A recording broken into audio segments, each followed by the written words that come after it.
Right now in Palo Alto, Mark Zuckerberg is facing down a revolt from his own shareholders. There is movement underway at Facebook's annual meeting to wrest some control of the company from Zuckerberg. Shareholders are angry and they want a change in corporate governance.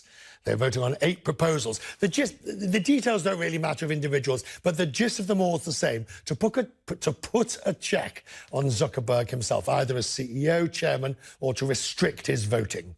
After 2 years of scandals, fake news, elections, hacking, data collections.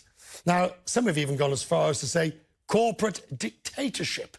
Zuckerberg has unchecked powers and there's calls to break up the company.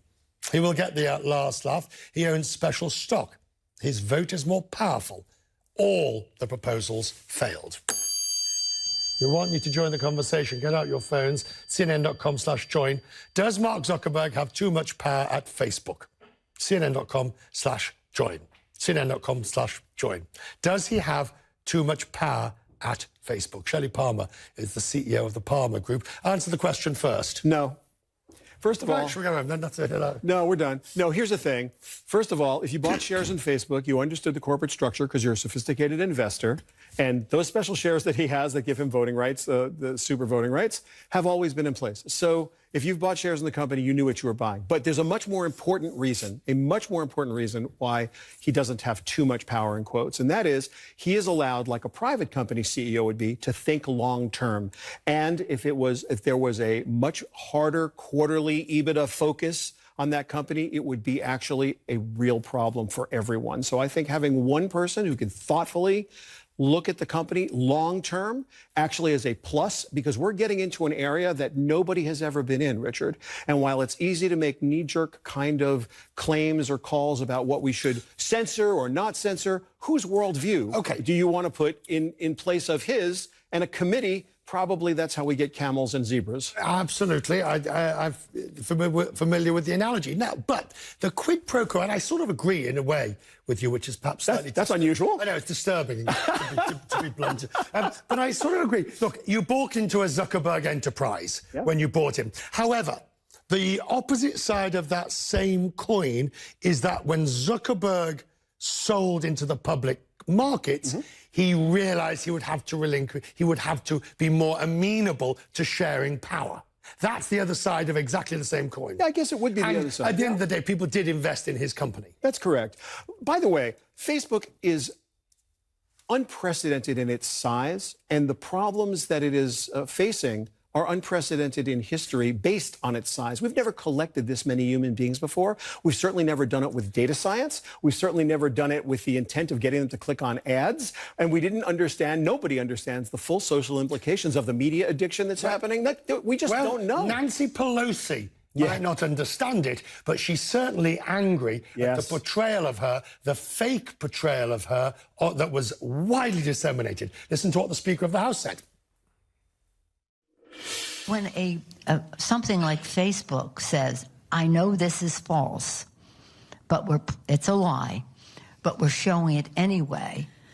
Well, to me, it says 2 things. One, that I was giving them the benefit of the doubt on Russia, but clearly I thought it was unwitting, but clearly they wittingly were accomplices and enablers of false information to go across Facebook. I fully hear what she's saying. It's a much larger problem than Nancy Pelosi's video. There are so many doctored fake videos on Facebook. We're not talking about a few. We're talking about millions. And so who is going to make the call? What is satire? What is free speech? You need to put a policy in place. You can't just say to Facebook, hey, you are the publisher. They're not. At the moment, they're a platform. And if you want to change that, then change the law. Because right now, they are legally a platform, which means they are only responsible to take things down when they're told to take them down, or if they're outside their policies. But even if they're a platform or a publisher or whatever they make, because that platform versus publisher argument is the same one that Uber has always used about, we're just in the middle. It's the same one that Spotify, we're just in the middle. Because it's the law. Change the law if you don't like it. Fine. But the reality is, though, don't we have the right to get things wrong? Don't we have the right to put up fake stuff? I think we do. Don't we have the right to be gratuitously offensive. Yeah, well, look, in America we do. In other places we don't. And I think you can appreciate that if you've ever traveled outside the United States. And so, look, in practice, which ones come down at whose worldview is the one that's going to be imposed? Because this is a crazy idea. Is comedy then going to be in there? If you're a dissident, are you collecting people who make an honest mistake? Like, where's the line and who gets to draw it? So it's very easy to say, well, I'll know it when I see it. It's also really difficult to set a policy. Is it important, this? I think it's the most important thing ever, and I'll tell you why. Right now, Nancy Pelosi's video was doctored with traditional video editing tools. They just slowed it down and they kind of goofed around with her.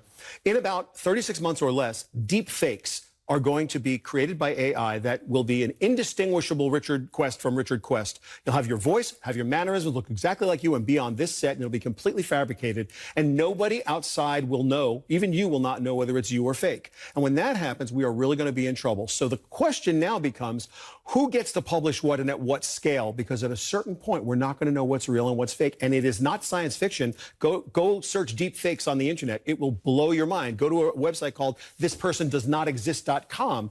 Every time you refresh the page, you're going to see someone that doesn't exist that looks like someone you know. Created by AI. Different world. Out of a job. Yeah. 74. By the way, I can't read them. 70% say he's got too much power. They're probably right, but that's what they bought. You can't argue with that. All right. I'll try and think of what. Good to see you as always. Welcome to our new studio.